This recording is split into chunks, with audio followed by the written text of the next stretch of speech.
Hey guys, it is me, Fawaz, and welcome to another episode on the Take It or Leave It podcast with who? The Fawaz. What? Stop playing.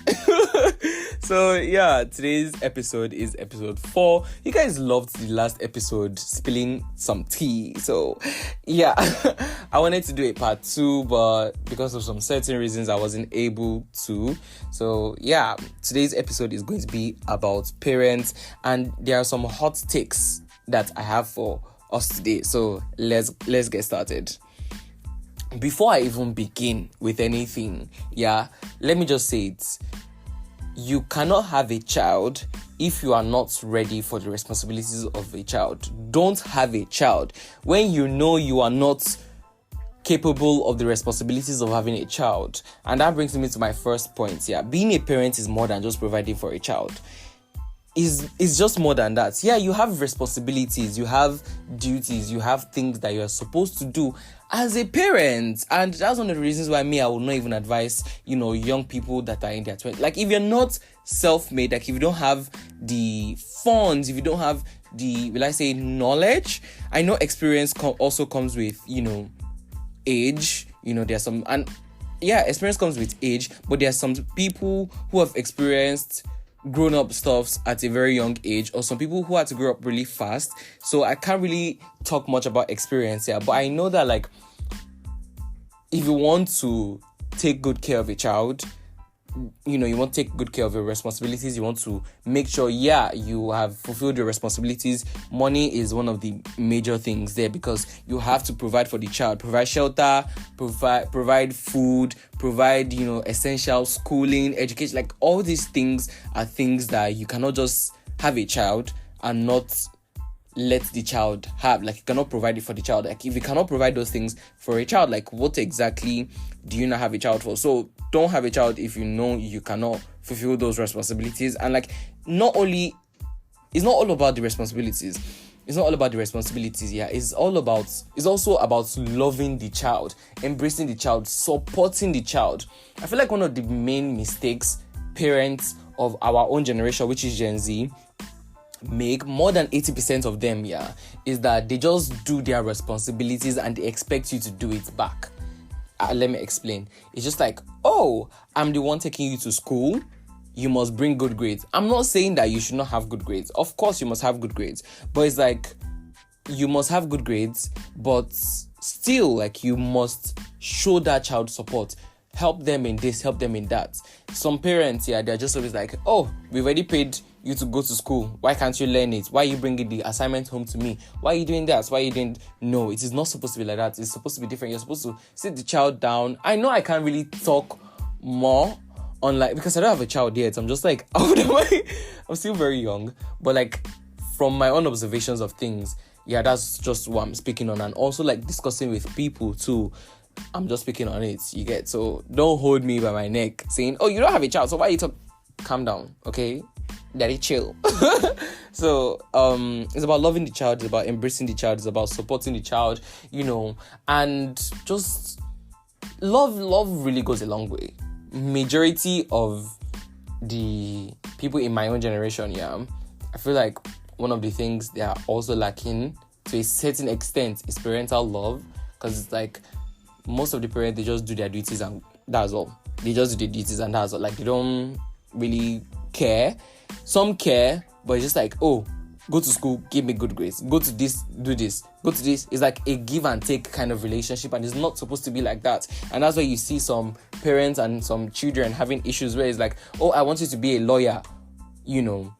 I'm the one sending you to school, so you have to be a lawyer. And it's not like that. It's supposed to be, I'm sending you to school. What do you want to study? I need you to study this. If you don't want to study it, fine. Like, let me hear what you have to study. Okay, you want to study music, fine. But like, you need to look at the music market the next 2, 3, 4, 5 years. That all those kind of discussions, those are things you're supposed to be having with a child that is going to uni, or is going to probably like a subsection in secondary school where they are going to ask commercial or science. All these things, you don't force a child to do it just because you are the one handling their responsibilities. Don't live your life through your child. It's not supposed to be like that. You understand what I mean? So parenting and responsibilities, everything, they're intertwined. But yeah, let me just put it like that. And another one too that I feel like is a major thing that is also part of this discussion is stop making your responsibilities look like you're doing your child a favor. And I would even say 80%, 1001% of African parents do that. 1001% of African parents do that. Although there might be some exceptions, but majority of them do it. They make their responsibilities look like they're doing you a favor. They'll be like, oh, we're sending you to school. Don't you see some other children outside there? Like, but you get that kind of thing. And it's like, stop. Like, that is your responsibility. I did not choose to come to this world myself. Do you understand? I did not come to this world myself. You were the one that had sex. You guys had sex. You gave birth to me. So why are you making your responsibilities look like you're doing me a favor? It is not supposed to be like that. You're supposed to let me understand some certain things. You don't make it look like you're doing your child a favor. You cannot do your child a favor. You are responsible for them. So Nigerian parents, African parents make it look like they're doing their children a favor, which I am most definitely I don't support that at all. It is trash. And parents who do that, I'm not saying they're bad parents, but it is just unfair to the child, because it's like there'll be comparison there. And also, it's also one of the things I also want to raise. Comparison, like comparing your child with other children. The thing now is that they don't compare when it comes to their responsibilities. They don't compare themselves with people that are doing better than them in terms of responsibilities. They compare themselves with people that are doing lesser than them. Do you understand? But when they want to compare you with people that are doing better, but when they want to compare you with like your peers, they compare you with people that are doing better than you, not people that are doing lesser than you. Now you can see how it is. You can see the stuff, yeah. Okay, now take for example, if someone there's a parent is talking to me and they're like, oh, yeah, can you imagine, these children not going to school? Now imagine yourself. And I'm like, oh yeah, imagine Dangote taking his own child to school and you not taking your child to school. Will it be fair? Like, let's be for real. Do you understand? So things like that is just bad. And I think I've already touched on the comparison too. It is just very unfair comparing two children together. Comparison is one of the worst things you can ever do to a child, in my opinion, comparing them with their peers, because it brings the greatest hate. It brings out the biggest form of hate from that child. And it's like, oh, my mom is comparing you to me. I don't like you because of this. I don't like you because of that. And it is just unfair to that child, because it's like, now that child is seeing themselves as lesser than what they are supposed to see themselves as. And comparison, I don't know, I'm trying to speak from my own experience. Comparing two children together is not just healthy. That's just what I would say. Comparing two children together is not healthy, especially children. It doesn't even matter comparing yourself with another person when you guys come from two different backgrounds, two different families, two different places. It's just very unfair to the child. And I wouldn't even wish that upon my greatest enemy. Sorry, ops, but but yeah, it's just very unfair to the child comparing. And some parents do it constantly, the constant comparison. It is rampant in most of our parents' generation. They're like, oh, can't you see your mates? This, that. This. And I'm like, chill. It is not that deep at the end of the day. We all have our own time. And that's one of the reasons why I also feel like our generation is ahead of its time, because why does everybody all of a sudden want to be using, going to the club, having $10 million in their account? And it's like, although social media too has played a major role in that, but the comparison too is also there. It started from the parents, when the parents would be like, can't you see Bolanle's mom? Can't you see how Bolanle is doing? This is that. And it's like, you don't know what Bolanle's mom is doing to her in the house. You cannot, you just can't. People are different. You need to understand your own child. You need to know how your own child behaves, interacts. All these things are things that you're supposed to know, and you're supposed to even learn and observe your child. So that even brings us back to the first point that I mentioned, it's not all about responsibilities. It's about love. It's about understanding. It's about, taking good care of that child, knowing who your child is. It's just one thing that, I really wish a lot of people in our own generation, my own generation, experienced. I'm not saying that everybody did not experience it. There's just a certain amount of people that did. Let me just put it that way. I'm not saying that there are some people that do not experience parental love or anything. Of course, your parents love you, but there are some certain things that, they also put it, and I'm like, just no. And, another point that I also want to bring up is, at the end of the day, you really can't blame your parents. Yes, they have, their own faults, but you can't point fingers. I'm not trying to contradict myself here, so don't misunderstand what I'm saying. I'm not trying to contradict myself, but they are also a victim of bad parenting. Let me just put it like that. Sometimes when they were growing up, some of them faced abuse from their parents. We don't know. I don't know. They might not want to speak about it, but some people came up from polygamous family. Polygamy is, I don't forget to. Polygamy is, I forgot what polygamy is. But polygamy, I think, is having more than one wife. Some of us, we have just parents. Some of us are not, children of polygamy. Is it? Oh my God, I think I need to research on this. But some of us are not children of fathers who have multiple wives, but most of our parents are, and it's just, I can understand that, and I also hope you that you're also listening to it can understand it, that it is not also their fault, it's also the way they were brought up, and we have to be the ones to break that chain. We have to be the ones to love and embrace our own children when it is time. We don't have to do it their own way. We can learn from them, and we also need to learn from our own experience. We don't need to make our responsibilities look like they're doing. We don't need to make our responsibilities to our children look like we're doing them a favor. It is unfair to them, and it is just going to be a repeated cycle over and over and over and over again, which is wrong. It is not supposed to be like that, But at the same time, some of these parents too are responsible for the way they act out to their children. There are some children that are different. There are some children that are not different. Some people have certain ways of doing it. I think it's a psychological thing too. Sometimes some people are neurodivergent, some people are different type of children, different ways. And one thing I feel like most parents forget is that their children is also a representation of them.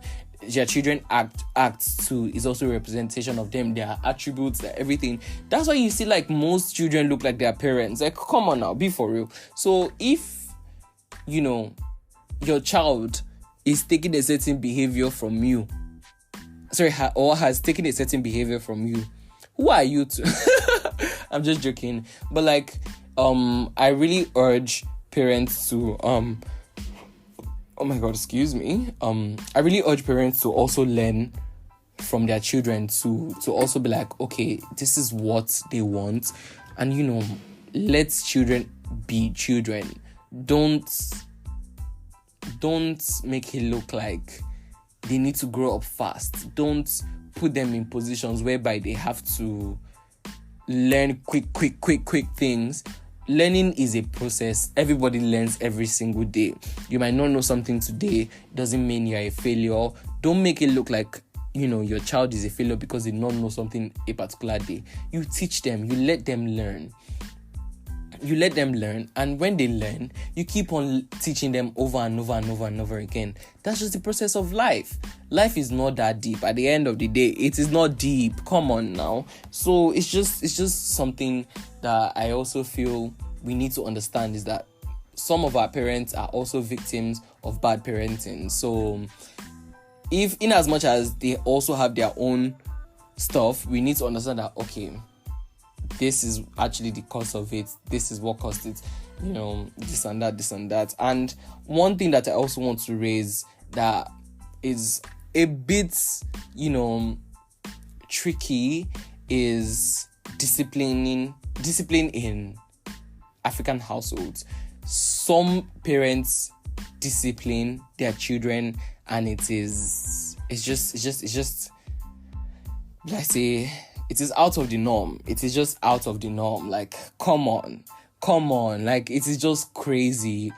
It's just like, why are you beating a child so hard that their ear are swollen up? You can't even recognize your own child, and you're calling it discipline? Be for real. Like, be for real. Come on. It doesn't make any sense. It doesn't make any sense at all for you to discipline a child and make it look like you're not even able to recognize your own child. Does that even make any sense to you? Like, it doesn't to me. And like, that's just child abuse. That's just blatant child abuse. And then they use the cover up of, we're trying to make him good. Like, if the child is going to be good, the child is going to be good. If the child is still going to turn out bad, he is still going to turn out bad, or she's still going to turn out bad. You injuring or almost killing the child is not going to make any difference. Rather, they are going to run away from you.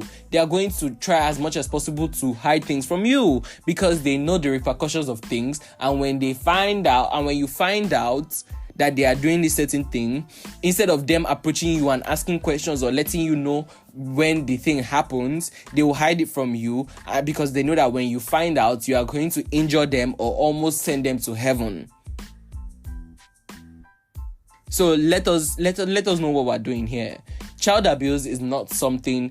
Disciplining is not child abuse. Disciplining is, stop that, don't do it again. Stop that, don't do it again. Okay, fine, you don't want to do it. You know, tit for tat, take something, leave something, take it. Something, do you get what I'm saying? It's either you remove something and you fill it in with something. Okay, take for example, now, you notice that your child has been watching a lot of TV or has been playing a lot of video games and they don't read anymore. You take the video games and the TV away, you put in books there.